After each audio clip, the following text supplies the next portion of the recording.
Kwa majina anaitwa Menard Raphael Mliuka, ni mwenyekiti wa chama cha wafanyabiashara wenye viwanda na kilimo.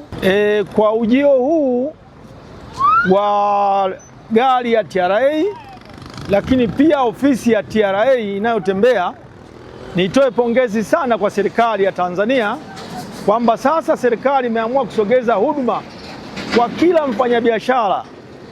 Kwa hiyo wafanyabiashara hawana wakati tena wa kujitetea kwamba mimi nilikosa muda, nilishindwa kufika TRA, na hii gari itatembea mahali popote pale Tanzania, na hasa katika mkoa wetu wa Njombe, kwa sababu mkoa wa Njombe ni mkubwa. Tulikuwa tunaomba hii gari iendelee kufanya kazi katika mkoa wa Njombe.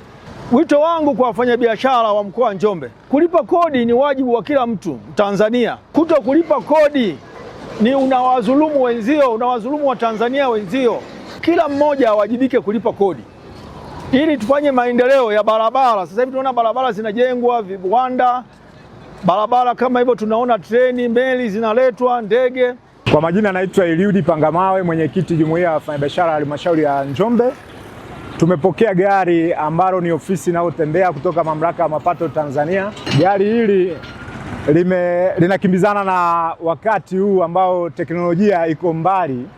Kwa hivyo ni rahisi mfanyabiashara kuja kupata huduma hapa, na gari hili TRA mkoa amekusudia kutoa huduma halmashauri ya mji wa Njombe, lakini pia litakuwa maeneo mengine nje ya halmashauri ya mji wa Njombe kama Makambako, litakuwa Wanging'ombe, lakini pia litakuwa Mtwango, litakuwa kata ya hapo Igominyi, lakini pia Luponde na maeneo mengine litaweza kufika kwa ajili ya kutoa huduma kwa wafanyabiashara. Kama mwenyekiti nawakaribisha kwenye gari hili waweze kuja kupata huduma. Ni wito wangu kwa wafanyabiashara wa halmashauri ya mji wa Njombe, wakiliona hili gari wasiogope.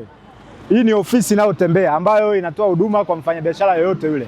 Kwa hivyo wakiona hii gari wala wasiogope, waone kama ni gari ambayo imesogeza huduma karibu, baada ya kwenda mamlaka ya mapato TRA kwenda kupata huduma, sasa watazipata hapa kwa wepesi kabisa. TRA, pamoja tunajenga taifa letu.